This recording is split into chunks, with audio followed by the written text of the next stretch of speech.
ناصر الدین البانی نے اس کا بھی یہ عقیدہ کہ حضور کی بارگاہ میں صلاۃ و سلام پیش کرنا یہ کوئی ضروری نہیں ہے، جبکہ فرشتے یہاں سے پہنچا دیتے ہیں۔ جب فرشتے پہنچا دیتے ہیں تو یہ ضروری نہیں کہ آپ با ادب کھڑے ہو کر حضور کی بارگاہ میں صلاۃ و سلام پیش کرو۔ اور یہ لکھا ہے کتاب التوحید میں ابن عبد الوہاب نجدی نے کہ جب درود پہنچا دیا جاتا ہے تو اس بات کی ضرورت اب نہیں رہتی کہ آپ ادب کے ساتھ کھڑے ہو کر معاجہ شریف کے سامنے صلاۃ و سلام پڑھو۔ کتنے ٹیکنیکل انداز میں آپ کے ذہن میں یہ ڈالنا چاہتے ہیں، جب درود پہنچ جاتا ہے تو یہیں بیٹھ کے پڑھو نا، کیا ضروری ہے کہ ادب کے ساتھ حاضری دو۔ ایک اور بات لکھی ابن عبد الوہاب نجدی نے اپنی کتاب کتاب التوحید میں، وہ یہ کہ اگرچہ حضور صلی اللہ علیہ وسلم کی زیارت کرنا، حاضری دینا بہترین اعمال میں سے، اگرچہ though it is one of the best deed among the best deed to be present at the holy court of نبی کریم صلی اللہ علیہ وسلم، لیکن حضور نے بار بار حاضری دینے سے منع فرمایا۔ یہ لکھا ہے ابن عبد الوہاب نجدی نے، اس پر کوئی حدیث پیش نہیں کی، یہ اپنی طرف سے لکھا ہے کہ حضور نے بار بار حاضری دینے سے منع فرمایا۔ میں آپ سے پوچھنا چاہتا ہوں، والدین کی خدمت یہ اچھی چیز ہے کہ نہیں؟ ذرا زور سے جواب دیں۔ صدقہ و خیرات کرنا اچھی چیز ہے کہ بری چیز ہے؟ بزرگوں کی عزت کرنا اچھی چیز ہے یا بری چیز ہے؟ کیا کبھی ایسا ہو سکتا ہے کہ جو سب سے اچھی ہو اس کو بار بار کرنے سے منع کیا گیا ہو؟ کیا کوئی بیوقوف یہ کہے گا کہ اگرچہ والدین کی خدمت بہت اچھی چیز ہے لیکن بار بار خدمت نہیں کرنی چاہیے؟ اگرچہ خیرات کرنا بہت اچھی چیز ہے لیکن بار بار خیرات نہیں کرنا چاہیے؟ کوئی یہ کہے گا تو وہ بیوقوف کہلائے گا۔ اب پتہ یہ چلا کہ ان کو نیکی سے کوئی مطلب نہیں، نبی کی محبت دل میں نہیں، تبھی یہ کہتے ہیں کہ بار بار حاضری دینے کی ضرورت نہیں۔ اور یہ کہتے ہیں کہ نبی سنتے نہیں، ہاں فرشتہ آپ کے درود و سلام کو پہنچا دیتا ہے، وہ بھی کیسے؟ اللہ اکبر۔ یہ حدیث پاک کئی کتابوں میں مذکور ہیں، اور ناصر الدین البانی جو ہمارے عقائد کے تعلق سے حدیث ہیں حضور کی شان میں، اولیاء کی شان میں، اس کو ضعیف اور موضوع کیا، لیکن اس حدیث کو صحیح کہا ہے۔ حدیث پاک کا مفہوم، اللہ کے رسول صلی اللہ علیہ وسلم نے ارشاد فرمایا، اللہ نے میری قبر پر ایک فرشتے کو مقرر فرمایا۔ اب کب فرمایا؟ جب دنیا میں تھے بظاہر، کہ میری قبر پر اللہ نے ایک فرشتے کو مقرر فرمایا ہے، اور اس فرشتے کو اتنی طاقت دی ہے کہ مخلوق، تمام مخلوق کی آواز کو وہ سن سکتا ہے، تمام مخلوق کی آواز سنتا ہے۔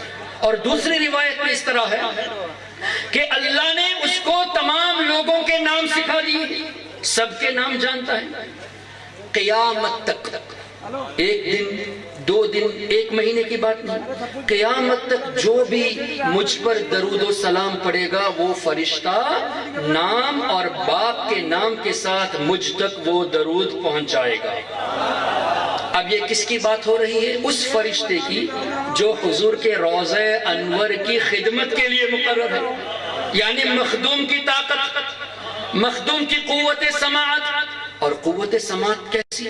حاضر و ناظر بھی کیسا؟ ایک مرتبہ درود پاک پڑھ لے تو سمجھانے کی کوشش کرتا ہوں۔ اللہم صلی علی سیدنا و مولانا محمد معدن الجود والکرم وعلی آلہ وصحبہ وبارک وسلم۔ ہم یہاں تقریباً 1000 یا 1500 جتنے بھی لوگ ہیں، ہم سب نے درود پڑھا۔ کیا صرف آپ لوگ یہاں درود پڑھے ہیں یا دنیا بھر میں درود ابھی پڑھا جا رہا ہے؟ ریسرچ کے مطابق 1 منٹ خالی نہیں جو اذان سے خالی ہے، کوئی بھی 1 منٹ اذان سے خالی نہیں۔ اگر کسی نے اشہدو ان لا الہ الا اللہ کے بعد حی علی الصلاۃ پڑھا تو اذان مکمل نہیں ہوئی، جب تک اشہدو ان محمد رسول اللہ نہ پڑھے۔ اور جب یہ پڑھیں گے تو درود و سلام پڑھنا پڑے گا۔ اور اقامت، اشہدو ان لا الہ الا اللہ کے بعد حی علی الصلاۃ کہے تو اقامت بھی کمپلیٹ نہیں، وہاں بھی حضور کا نام ضروری، اور نام سننے کے بعد درود پاک پڑھنا ضروری۔ ٹھیک ہے، تھوڑی دیر کے لیے مان لیتے ہیں کہ دنیا میں کسی نے اذان نہیں دی، تھوڑی دیر کے لیے مان لیتے ہیں۔ نماز جو خاص اللہ کی عبادت ہے وہ بھی کمپلیٹ نہیں جب تک السلام علیکم ایھا النبی نہ پڑھو۔ اور نماز تم بھی پڑھتے ہو، اے وہابی، ہمارا سنی بھی پڑھتا ہے، تم بھی درود پڑھتے ہو، تم بھی نماز میں سلام پڑھتے ہو۔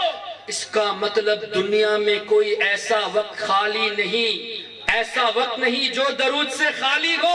اب حدیث کی روشنی میں ایک جے پور میں درود پڑھ رہا ہے، کوئی شخص دلی میں پڑھ رہا ہے، کوئی اجمیر میں پڑھ رہا ہے، کوئی ساؤتھ انڈیا میں، کوئی دوسرے ملک سری لنکا میں، کوئی امریکہ میں، کوئی کینیڈا میں، کوئی یورپ میں، دنیا کے ہر خطے میں درود پڑھا جا رہا ہے، وہ خادم فرشتہ حدیث کے مطابق تمام لوگوں کی آواز کو سن رہا ہے۔ اور اس کو صحیح کرنے والے ناصر الدین البانی، جس نے ہمارے عقائد کی حدیثوں کو ضعیف اور موضوع کیا، فرشتے کی بات پر اس نے صحیح کہا ہے۔ اللہ اکبر۔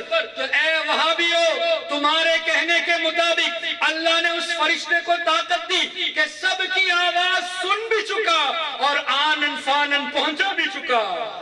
اور پہنچایا بھی کیسے؟ صرف آپ کے نام سے نہیں، آپ کے باپوں کے نام کے ساتھ پہنچا دیا۔ فرشتہ جانتا ہے تمہارا نام کیا ہے، تمہارے باپ کا نام کیا ہے۔ فرشتہ جانتا ہے دنیا میں کتنے لوگ درود پڑھتے ہیں، ایک جگہ بیٹھ کر سب کی آواز سنتا ہے، سب کا درود سنتا ہے، سب کے ناموں کو جانتا ہے، باپوں کے ناموں کو جانتا ہے، اور اسی وقت کینیڈا میں پڑھنے والے کا درود بھی پہنچاتا ہے، آسٹریلیا میں پڑھنے والے کا درود بھی پہنچاتا ہے، جے پور میں پڑھنے والے کا درود بھی پہنچاتا ہے۔ کبھی آپ نے سنا کسی وہابی نے اس پر اعتراض کیا ہو؟ کیسے ممکن ہے ایک ہی وقت میں سب کا درود سنے، کروڑوں کا درود سنے ایک ہی وقت میں؟ How is it possible? اور ایک ہی وقت میں پہنچا بھی دے، اور یہ سب کے نام کو بھی جانے، باپ کے نام کو بھی جانے۔ کسی وہابی نے اعتراض نہیں کیا۔ یہی بات نبی کے بارے میں کہو تو کہتے ہیں کہ یہ کیسے ممکن ہے؟ تو کیا پتا چلا؟ نبی کی محبت نہیں ہے، نبی کی محبت دل میں نہیں ہے۔ یہی بہت عظیم فرق ہے سنی اور غیر سنی میں۔ محترم حضرات، اب وہ فرشتہ پہنچاتا ہے۔ میں آپ سے یہ پوچھنا چاہتا ہوں، ان کے عقیدے کے مطابق نبی سنتے نہیں، فرشتے کے پہنچانے پر سنتے ہیں؟ ارے سنتے نہیں تو فرشتہ پہنچاتا کس کو ہے؟ اگر حضور سنتے ہی نہیں تو فرشتہ پہنچاتا ہی کیوں ہے؟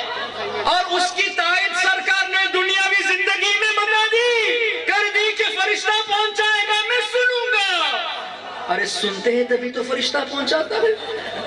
اب وہی بات یاد آ گئی خطیب مشرق والی ان کی کہ دیوبندی بولتا ہے مگر سمجھتا نہیں۔ یہ کہتا ہے کہ نبی نہیں سنتے، فرشتے پہنچاتے ہیں۔ ارے سنتے ہیں تبھی تو پہنچاتے ہیں۔ اور ہم یہ بھی کہہ دیتے ہیں جب ایک خادم کو اللہ نے اتنی طاقت دی تو مخدوم کی طاقت پر اعتراض کرتے ہو، کیسے بے وقوف ہو؟ ارے جس نبی کا کلمہ پڑھتے ہو ان کی شان میں تم اعتراض